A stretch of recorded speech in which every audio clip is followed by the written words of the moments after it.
The episode you're about to listen to contains comedic, food-based body horror. It's fun, but oh boy is it a lot.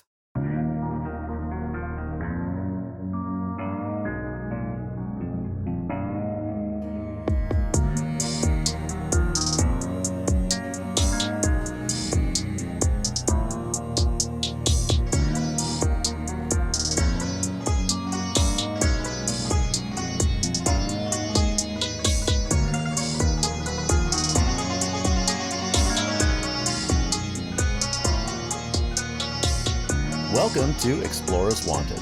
We are a weekly Numenera actual play podcast, except for this week when we are an Under the Neighborhood podcast. I will be just a random player this time, Daniel Anderlich. With me today is Alex Finn. Oh, hi there. I have banana bread in my dice tray. Samson Davis. Hi, how's it going? He, him pronouns, if this is going up on Quest Friends feed as well, right? I'm going to throw it on our Patreon feed. Yeah, excellent. Hi. Hello. Stace Babcock. Hey, what's up? Super excited. Playing a totally different character this time. Liar. I don't believe you. You shouldn't. You shouldn't. And we are joined by special guest Kyle Decker of Quest Friends. Hi, my name is Kyle, he, him, because, this is going on a feed with people who have never heard me before. I made this game. I did that. That was me. Heck yeah. Yeah, we're going to get to play Under the Neighborhood, the game that Kyle designed for his season 2, or rather campaign 2 of Quest Friends. We're very excited. And so with that in mind, I'm going to hand the reins over to you, Kyle, because you are going to be GMing the session because it's your game. And that means you know everything about it and it's all fresh in your mind, ready to go, right? Yeah, I don't have a cheat sheet up right now called the Under the Neighborhood Rules cheat sheet. Me either. Oh, not at all. Anyways, Under the Neighborhood is a powered by the apocalypse system that takes heavy inspiration from Cypher System, which is one of the reasons that I wanted to play it here. It's meant to emulate what I call dual world kids cartoons. Amphibia, The Owl House, Gravity Falls, any adventure about normal people, usually kids, going off to some magical world that is often just as mundane as ours is. And we'll go over the mechanics as we play, but really, if you've listened to any Explorers Wanted, or any Quest Friends, if you're listening to this on our Patreon feed, the core things are pretty much the same. We roleplay, and we roll high numbers, and we're happy. And we roll low numbers, and I specifically am happy. Additionally, we're going to be playing in the world of Quest Friends Hereafter, our second season, because Under the Neighborhood was designed for that game. All you need to know about Quest Friends Hereafter is that it takes place in a world where the realms of the living and the dead are only a plane ride apart. We've got ghosts in the world of the living called the Here, and we've just got people, non-ghosts. Those anti-ghosts. In the realm of the dead called the Hereafter. So yeah, I guess before we start, we've all gone over who we are, but let's go over who all of our characters are. And again, when we do character introductions, it's just, I am name the blank who blank. So like, I'm Alistair Bell, the opportunist who invents. Here's a one-sentence summary about Alistair. He's got a wrench. Yeah. Yeah, but you say that, not me. That was my example. Too late. My character was introduced. I don't have to do it. Boom. All right, so Alex is playing Alistair Bell, the opportunist who invents. He's got a wrench. Yes. Could you say that again, how the introduction goes, but for my character? Just saying. Well, I would, but I only know Alistair's name, and I know Skittles is an animal companion. So, Samson, who are you playing? Who's Skittles? I am playing a cat-like creature called Skittles, the animal companion who sees the future. Cat-like in that they are mostly a sphinx cat with kind of a short black hair, but they also have 6 legs, 2 tails, and 4 eyes, all different colors. And Skittles' pronouns are he, they. I am playing Layla Fitzpatrick, the guardian who plays sports, and her pronouns are she, her, as are mine, which I did not say earlier. I am playing Lobout Sample, because that's what he thinks a good name is. Lobout is a weird who stumbles into success. They'll actually answer to any pronouns. They are a creature from beyond the hereafter. They are mostly humanish in shape, but closer inspection would reveal that they are really just sort of a human frame that they have stretched perfectly preserved ham over. And yeah, Blowbout loves to collect shiny things and do reckless actions. Perfect. So now that we know all these characters, it's time to make their lives just a little bit harder. Oh, no. So the core mechanic of Under the Neighborhood is what we call a slice of life complication. The cartoons that we take inspiration from often start with something very mundane and they spiral out from there. An example I like to use is from the TV show Gravity Falls, where a kid wants to avoid a fight with a bully, so he decides to turn a Street Fighter cartoon character into life and have them fight the bully instead. It all starts with something very simple, and then we layer our magical world on top of that. So how we do this in game is that everyone is going to take turns providing a slice of life complication to somebody else. Something as simple as, the ham has gotten a bit stinky recently on Blowbout, or Skittles has to have a bath and doesn't want to have a bath. You do have to bathe those Sphinx cats. Again, really, really mundane things. And so what we're going to do is everyone's going to go around providing a slice of life complication for another player. And then once we've done that, we're going to vote on and expand the one that we like most. And that's going to be kind of the foundation of our story today. Mm. So who wants to begin? So Fitz is a skateboarder, right? Yeah. So Skittles complicates Fitz's life by peeing on her skateboard. I feel like we should make this whole roundabout big story that leads up to why Skittles peed on Fitz's skateboard. It's all a flashback. I know why. Because I have Daniel. I was thinking the ham starts to attract a variety of cats, which Skittles doesn't like. And so to assert their dominance and mark their territory, Ooh, they peed on the skateboard. that's a good one. All right, the ham-attracted cats is the one for Daniel. Yeah. Beautiful. It's just like in Invader Zim where they both turn their bodies into bologna. Yes. And then all the dogs start chasing them around town. Yes. So, Daniel, what is Alistair dealing with right now? Alistair is dealing with the fact that unbeknownst to them, not the wrench, but one of their other favorite tools has currently been dragged off somewhere by a very curious Skittles. Oh. Skittles. All right, and then Alex, what Skittles has made everyone's life harder, but what's going on with Skittles? What's a boring complication in Skittles' life? I think that the herd of ham-attracted cats have taken over Skittles' favorite nap zone. Oh, holy shit. That's what you get for touching that hammer, Skittles. Oh, God, things just got real. So you peed on my skateboard? Not cool. Not cool. Okay, so the four we've got are Skittles peed on Fitz's skateboard, Blowbout's ham attracted so many cats, Skittles hid one of Alistair's tools, and the cats have taken over Skittles' nap zone. Mm-hmm. It's at this point that we would, as a group, choose one of these to go with. But all of these work together so exquisitely, I don't think we need to. Ham has attracted a herd of cats, which have taken over Skittles' nap zone. It's a war time now.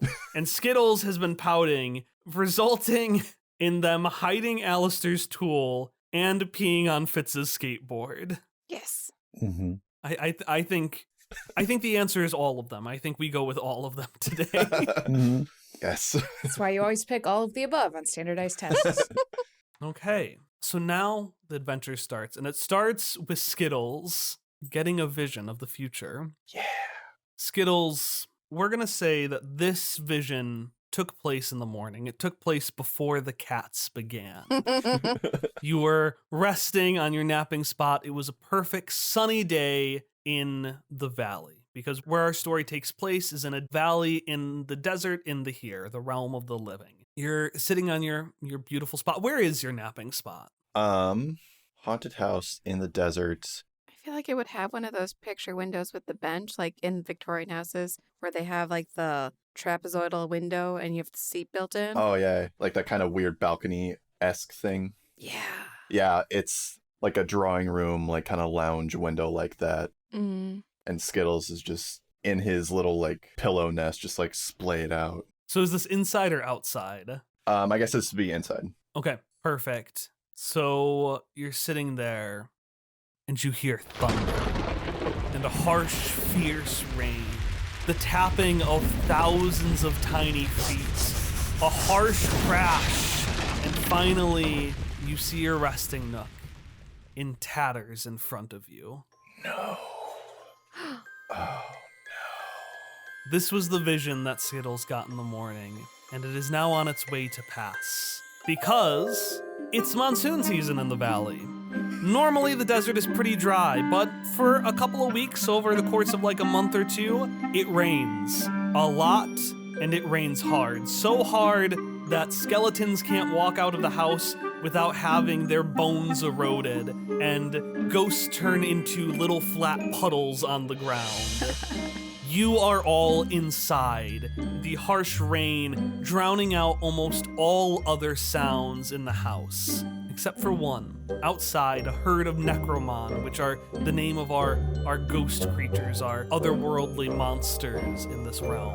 Hundreds of cat Necromon, of Necrocats, are pawing at the doors and pawing up at the recently boarded windows, mewing, begging to be let inside for a taste of delicious, delicious ham. I'm gonna say since this vision, Skittles has just been meowing like crazy to anybody who will listen. Fitz pokes her head into the sitting room. Is like, "It's all right, Skittles. I'm just gonna see what it is." And she goes to the front door and she peeks out the window. And can she see like?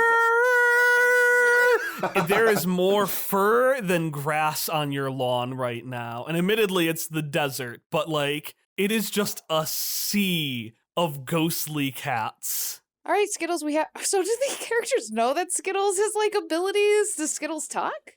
Skittles does not talk, but when Skittles has a vision, what everyone else sees is a fifth eye open in the center of Skittles' head, and a blinding white light and this terrible sound like emanates for like a solid minute. Skittles doesn't like experience any of this. Skittles experiences a vision, but that's what everyone else deals with. I'm imagining this at 3 a.m. now. Thank you. More than one of you have like been... just standing on someone's chest and having a vision in their face. Yeah. 5 a.m. comes around, Skittles is on top of one of you, just having a vision and just terrible. There are a lot of Necromon cats out there, Skittles. A lot. I think we're going to have to wake everybody up. Skittles jumps onto his spot and continues to meow, and you're going to get the sense that he doesn't really give a shit about the cats. It's a spot. Okay, you can have your spot. I'm going to go tell the others because this is a lot of cats. So Fitz will go to wherever. Lobau is sleeping and knock on the door. And Skittles will follow. So Lobau is up in the attic. So you can just go straight up in the attic, and what you'll see is that Lobau is standing there next to a window that is slightly open, and they've got like an industrial fan blowing over them, and they're sort of like rubbing their body with like this like weird rag because they're pretty sure that's what humans are supposed to do. Just blowing the scent of their ham body out the window. Their salty, sweaty ham body. Mm-hmm. Oh, God. The worst part is I was going to have a ham sandwich for lunch after this, and this is ruining my appetite. They look and they see you, and they're just like, Feets? Feet?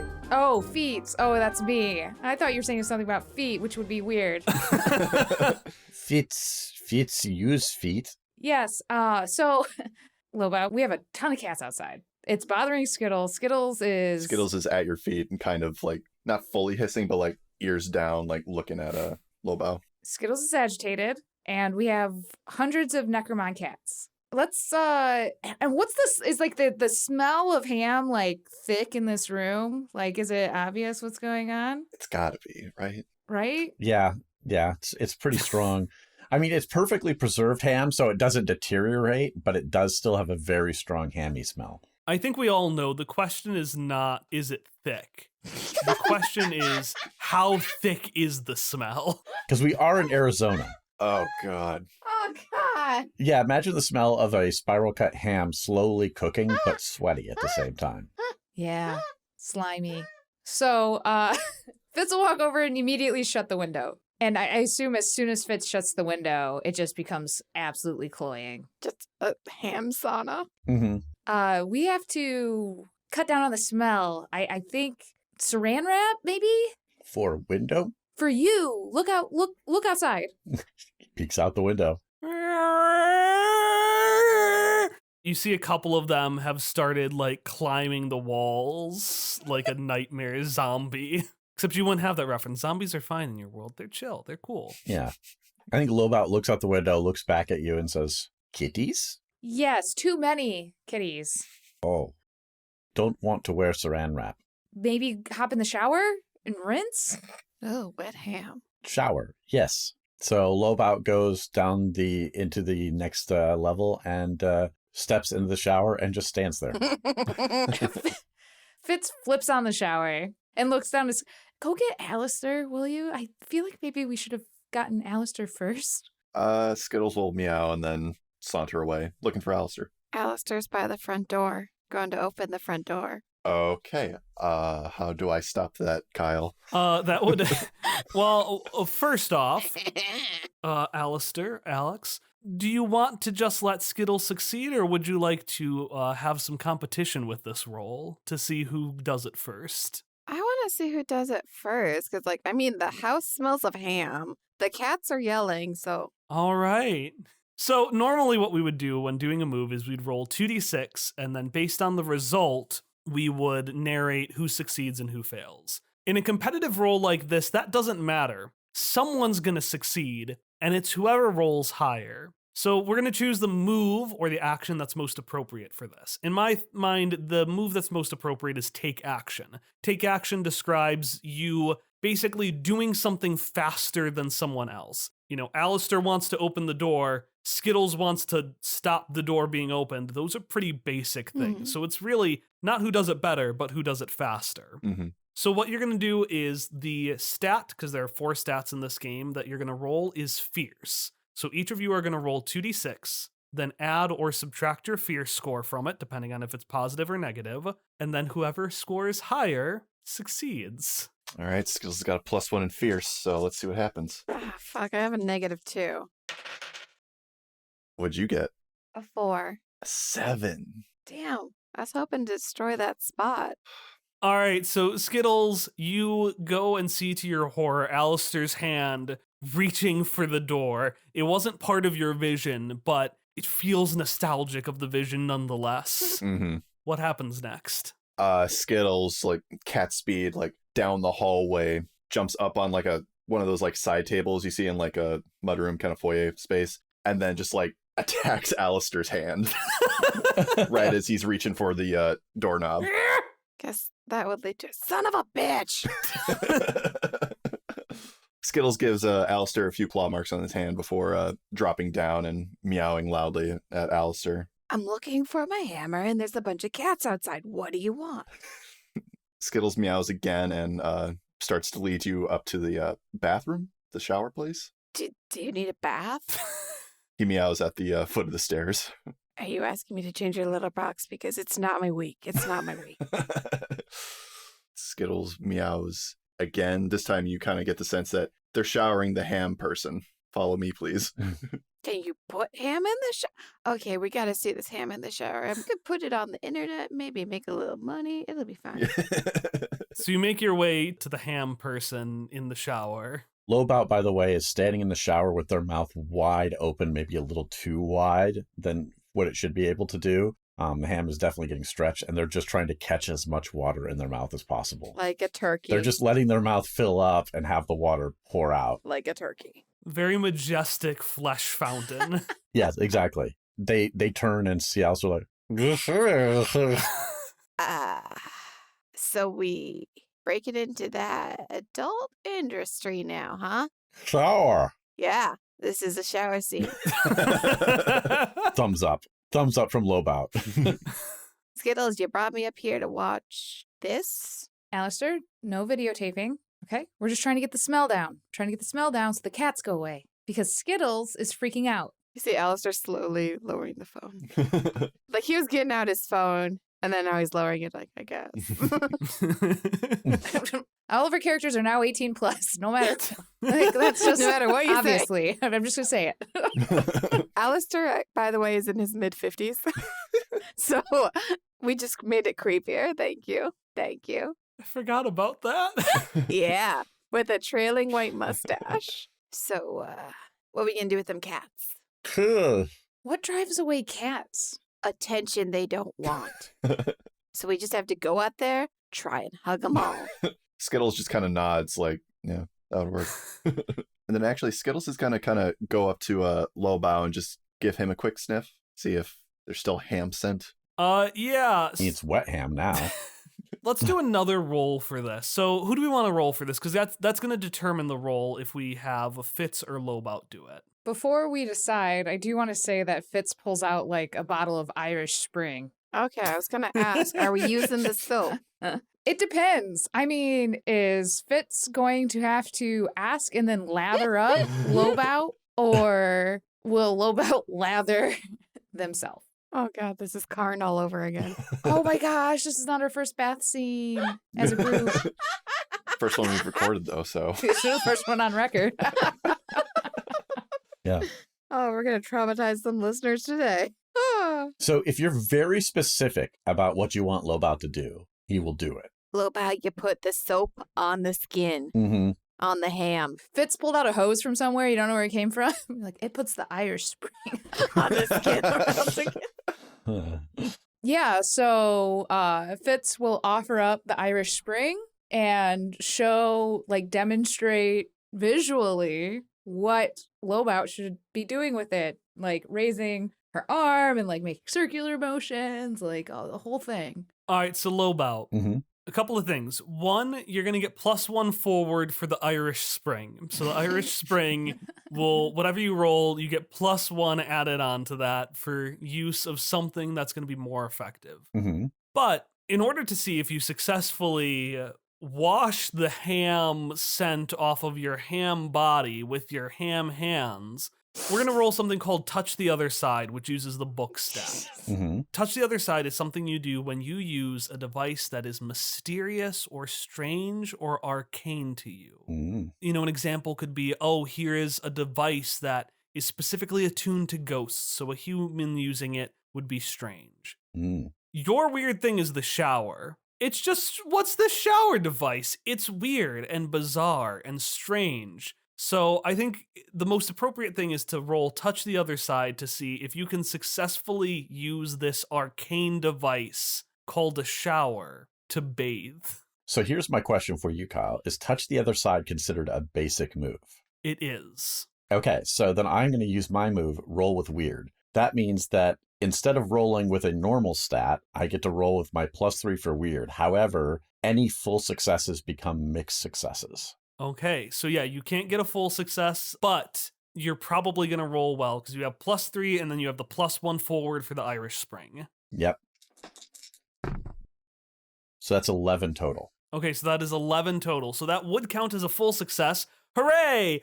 But because you're strange, Mm-hmm. you get a mixed success. So the way this works is you use the device, you use the shower, but 2 out of the following 3 things happen. It takes longer than expected to work. It works, but not quite how you expected. Or 3, you break the shower. I vote 3. Okay, so 1, for sure, it's going to take longer than expected. And part of the reason for that is that instead of just lathering up his body like you would expect, Lobout is slowly peeling bits of ham free of their flesh and like rubbing it on both sides with the Irish Spring I hate all of this so much. So much. to clean each side of it. And occasionally you guys get like glimpses of what looks like just like weird void inside. And he's just like scrubbing each individual one. But the problem is that there's also some of this perfectly preserved fat that is getting washed free and falling down in the drain. The drain gets completely clogged up, and the shower, like by the time he finishes, The shower is now like stuck like halfway up to his calves, filling up with water. Ham water specifically, because the scent is off of you, but it's now in the ham water in the shower. Yes, which is now clogged. We're making stew. And Fitz is like half averting her gaze, like wanting to show some respect and not watch the flapping and the exposure of the void, but also wanting to make sure that a good job is done. And so, like, it's in a very awkward situation. Yeah, but Lobot finally finishes and steps out, just like dripping more ham water onto the floor. Looks back and forth, grabs the only clean towel in the bathroom, and wraps it around their waist.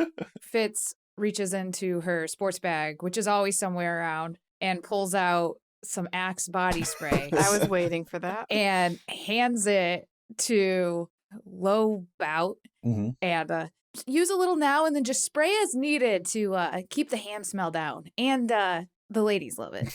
He sprays it directly into his open mouth. You know what? Fitz just shrugs her shoulders. Good enough. I will say the ham scent is off of you now, so it takes a while. But at the very least, any cats that are still around won't be targeting you specifically. And in fact, you can hear that the meowing, which got louder for a period, got quiet. Too quiet. Yes. I have that thing. You have that move? I do, yes. Do you want to describe that move? Yeah. So I have a move called It's Quiet, Too Quiet. I'm tuned to danger, and if the party's about to face a threat, I become aware of incoming danger, and I take a +1 forward on the next roll. Yeah, so take that +1 forward because you're a cat, you're a necro cat, you're a cat ghost, not ghost, you're a cat, but fantasy. And you know what supernatural cats do when they get quiet. Oh no. They do crimes. That sounds right. When everybody else is kind of done cleaning, ? You guys turn and see Skittles kind of in the hallway just outside the bathroom, eyes completely dilated, staring at something. Fitz will go and look out the window. Fitz, take a GM intrusion. Hell yeah. I mean, no choice, right? Yeah, no choice. Take an AP. Oh, And AP are used very similar to XP and Cypher system. You can use them to essentially roll with advantage. It's like effort. You can have something very helpful appear in the scene that wouldn't normally be there. Like Axe body spray would appear in the scene, but if you're like, I want the Kool-Aid man to burst through the wall, that would be a use of an AP. Also, when you get an AP from a GM intrusion, you get to give a point to someone else, just like you do in Cypher system. So who does the other AP go to? Skittles. Yes. For driving the plot forward. So as a GM, I can make something called a soft move or a hard move. A soft move is something where the players have time to respond to it. You know, something like, oh, the mountain's rumbling, an earthquake is about to happen. Where a hard move is a rock fall on you and you die. Rockfall, we die. GM intrusion lets me make a hard move. But a rock does not fall on you, Fitz. A cat does.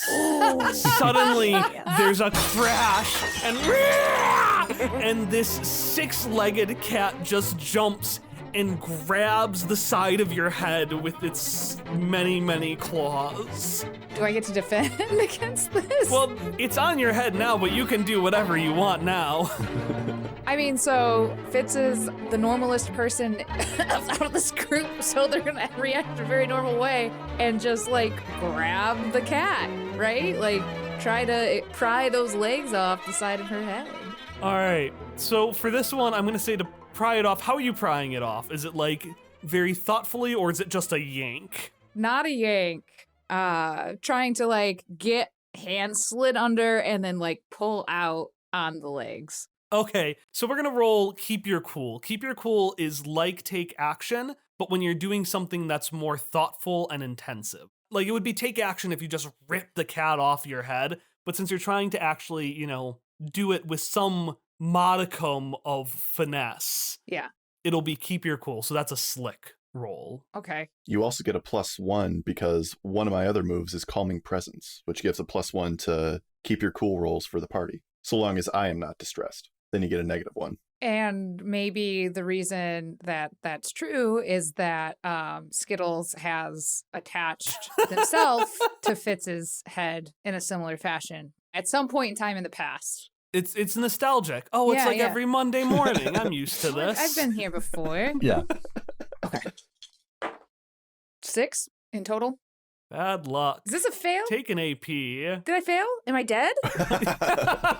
Killed by cat, round 1. Well, death is not a big deal in this world, but Death is only the beginning. if you get a 1 to a 6, you roll a failure. So on a plus side, you get to take an AP every time you fail. Oh, cool. But on a failure with keep your cool, you don't keep your cool. How does that manifest for Fitz? I'm going to say, if Fitz has like a standard pose in this cartoon party, it's like her skateboard flipped up and like she's usually holding onto it somewhere like the top truck, like somewhere near her hip. And when this cat comes down, she lets go. It clatters to the floor. She reaches up for the cat, takes a step backward onto the skateboard, and just absolutely falls on her ass. Cat still attached. And eventually the cat declaws and runs off to somewhere else in the house. To the ham bath. Yes, the ham bath. No, you hear a into the splish, ham bath? splish, splish, splish, splish, Ugh. lick, lick, splish, splish. Because it's clogged. Yeah. There are cats in the bathroom now. So Lobout down the hall where the skateboard went to picks up the skateboard because they have the I was here the entire time move where they can just, like, when people aren't paying attention to them, they just move to somewhere else within line of sight and just picks up the skateboard and brings it back over to you. Yeah, Fitz just slowly gets up. All right, we got to get that cat out of here. Is this solved by more cats or less cats? Les, we're a 1-cat household, and that cat's Skittles. We've talked about this. But like that cat we saw the other day was, I think, a little better than Skittles because at 5 a.m. when you're getting the vision in your face, it's not the greatest. Skittles bites Alistair's ankle. See if I help you with the ham. Well, they're in the ceiling, so From the bathroom, a deep, guttural meow bellows out as the cat screams, shattering the windows, and you start to hear a rumbling of tiny cat feet as it calls its brethren to where the ham is. I think Skittles starts meowing. yeah, I hear you, Skittles, but I think it's time to go. You start hearing a clattering on the door and a clattering on the window. There's scraping as hundreds of claws tear into the side of each part of the house as the cats start climbing up. In a few seconds, they will burst through the doors, burst through the windows, burst through the chimney. That one has a little red hat Oh. and has a satchel. It's Santa Cat. Santa Claus! There it is. No! Bravo. So, if no one else wants to do anything, what Fitz would like to do is use designated driver. You have a reliable means of transportation that is able to carry you and the other PCs. Spend 1 AP to have this means of transportation appear in a critical moment. And so you'll hear Fitz like pull out her cell phone, call somebody. She's like, "Hey, Nikki, need a ride at the house ASAP." All right, cool friend. I don't know what Nikki sounds like. Anyways, continue. Oh, yeah, it can be a 2-sided phone conversation if you wanted to. No, I got nothing. Because it says you can pick the method of transportation, and I want the method of transportation to be she always knows who to call for a ride, but they always come in just like the scariest, oldest, junkiest car. So this is like a 70s station wagon porpoising over the front lawn and skidding to a stop in front of the haunted house. It's just like, it sounds like a gunshot, like, you can see the cats part, like the Red Sea, as this car comes in, barely functioning. And so is everyone's goal to basically get out of the house before the cats overwhelm it? Yes. Yeah, Lobout is waiting for you guys at the bottom of the stairs. What? Is Skittles willing to like relinquish his territory? If someone picks him up, yeah. Fitz will do that because I feel like a little animosity would explain the skateboard incident. Yeah. Mhm. Forced to abandon his post. All right, so I need a representative of the party to roll me to take action, to see if you get out of that house before the cats get in. It's got to be Fitz. She's Yeah. the only capable one here. Mhm. Yeah. Very early on, I realized what was happening. Mhm. And a reminder that if you have any relevant skills or signature items you can use, A skateboard. you roll with advantage if you do those. Ooh. Yeah. In fact, very mysteriously, Lobout comes, gives the skateboard back, disappears. And Fitz says all this, makes the phone call, tries to scoop Skittles up with one arm, and then grind on the banister down the stairs.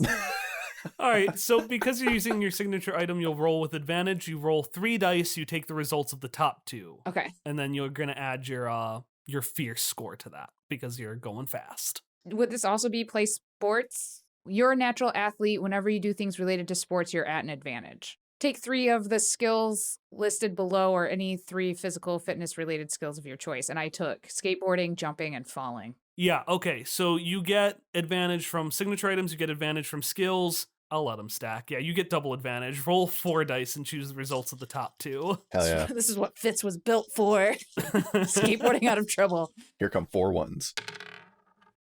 Oh, shoot. 6 plus 2, 8, 12, 14. You rolled 2 6s, which means you get a critical success, our version of a natural 20. Ooh. Hell yeah. I got 3 out of 4 6s. Really? Jesus. So critical success, you succeed beyond your expectations. Before you describe how you skateboard out from this flood of cats coming in, you can either gain an AP, double the move's effect, you move twice as fast, gain +1 ongoing, or just anything else super good, like if you want to pick up something along the way or do something beyond what you would do normally. It's like a major effect in Numenera, essentially.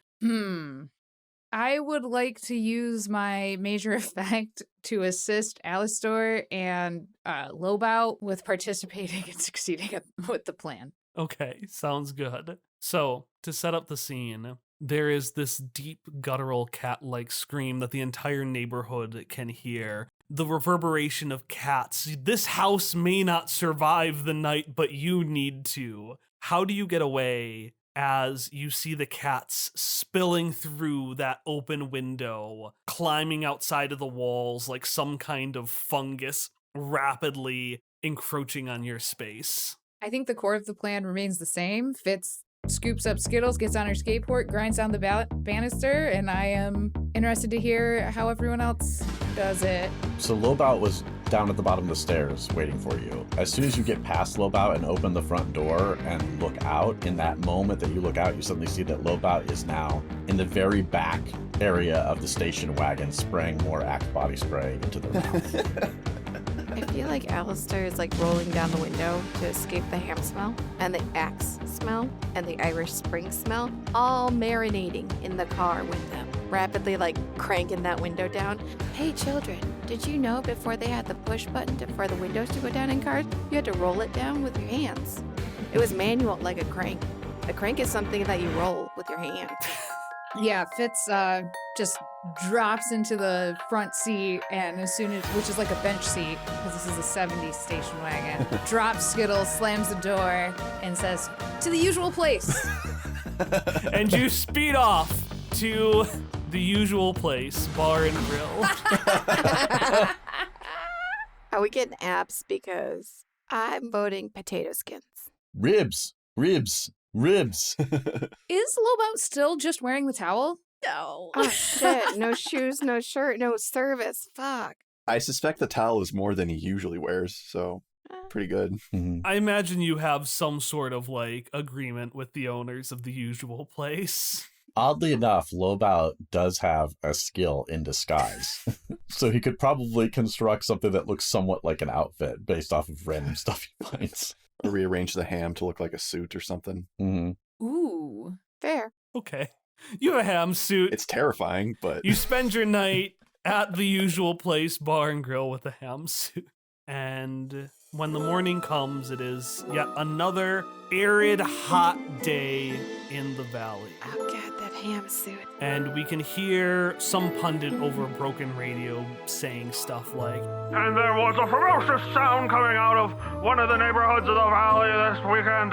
Is this just the kind of necro nonsense that the Intermortal Necrobon Championship is going to bring to our fair city? Then I say, out with Osset Scuba, out with Scuba Corps, out with the aggressive bandits." And this radio sound, we can hear it as we see the broken window of the house. We can see the random bits of wet ham strewn all over the furniture, the busted down door. And as the voice says, "And if we don't do something soon, someone will get hurt," we just see Skittles' little nesting nook scratched and torn and utterly destroyed. Ah. And that's where we're going to end this adventure of Under the Neighborhood.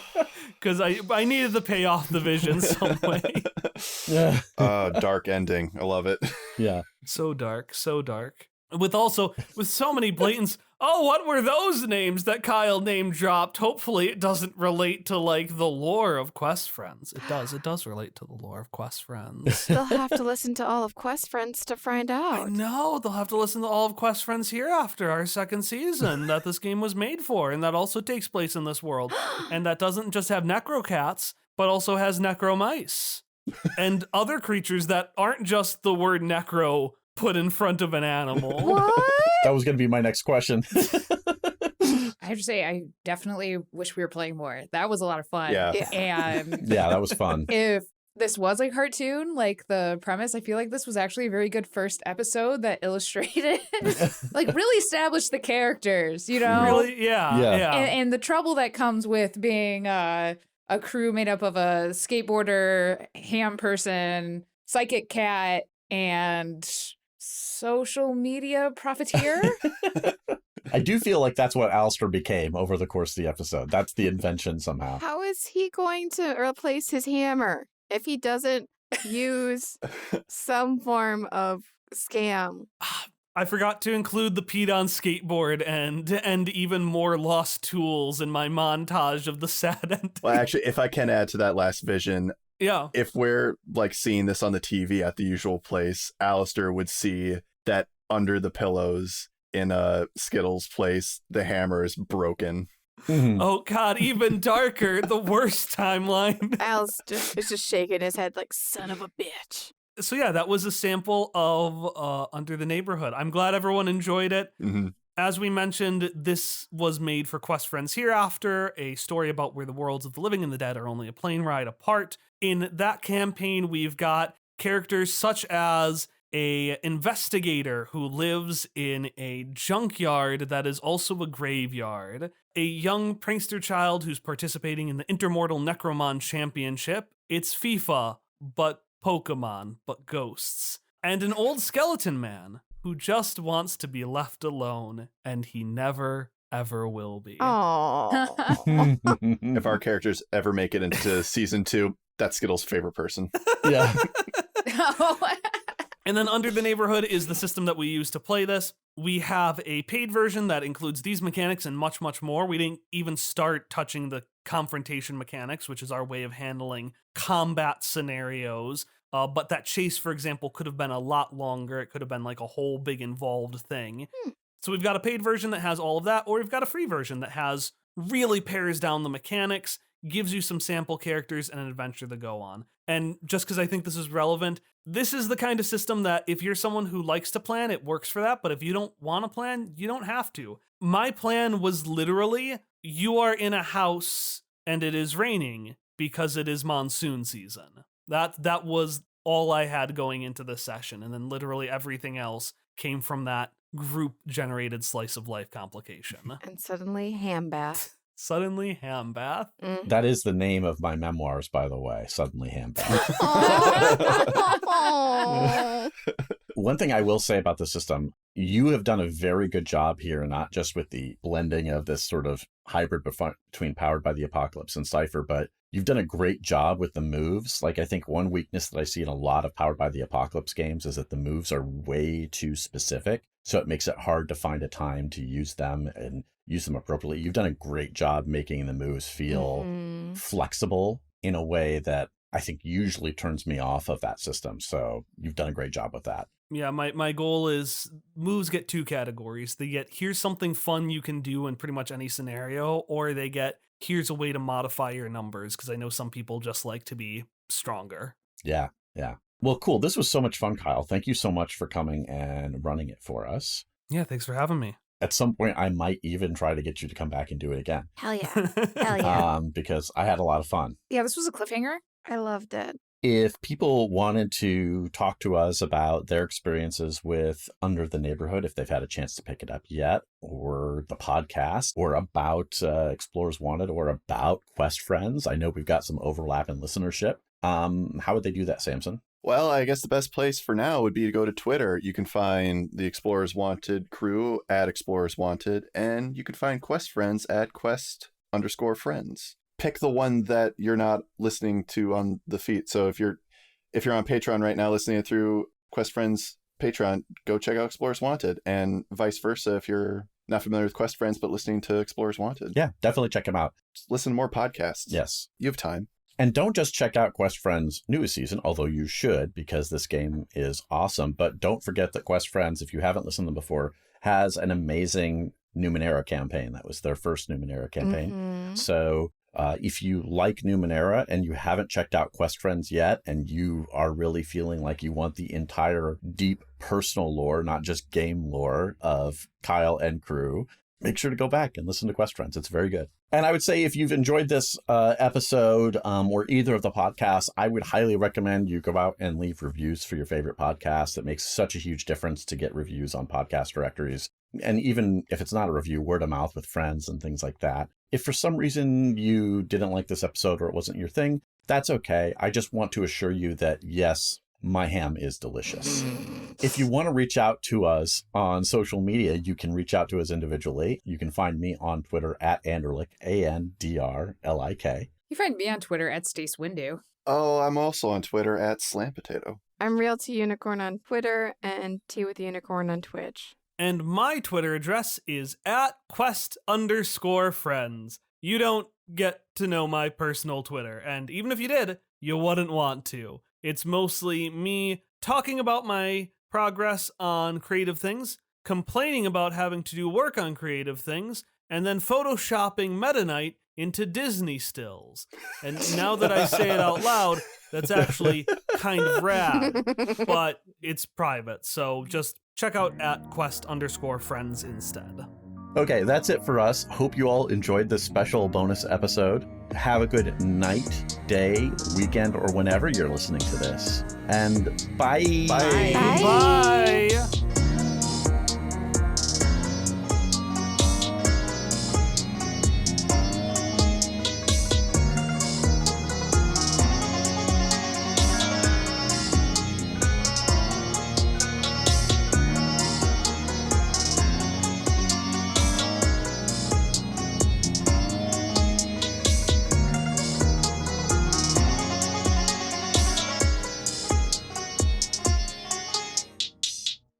Well, actually, before we get started with that, Kyle, obviously you do Quest Friends, but why don't you tell people all about the other things that you do in addition to Quest Friends? The other things that I do, in addition to Quest Friends, is write a rule book for Quest Friends. It all ties in. I put all my eggs in one basket, but the basket is spread off across the universe. Otherwise, I'm at home. I'm making Legos. Hell yeah. Legos are great.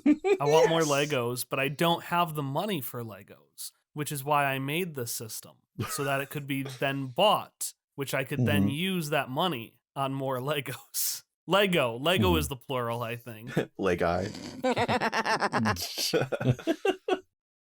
I was honestly hoping for a naked cat, so I'm disappointed. Nah. I don't remember the Sphinx wearing clothes. It's like that Sphinx cat look, but with like a small, short I don't know what that Is it a munchkin cat? A Munchkin Sphinx cat with a Yeah. suit coat now. Yes. Yeah. Wait, is it To fit all the 6 legs. cat sized? Maybe the fur should just be like a goatee. Ooh. No, that's their evil twin, Reese's Pieces.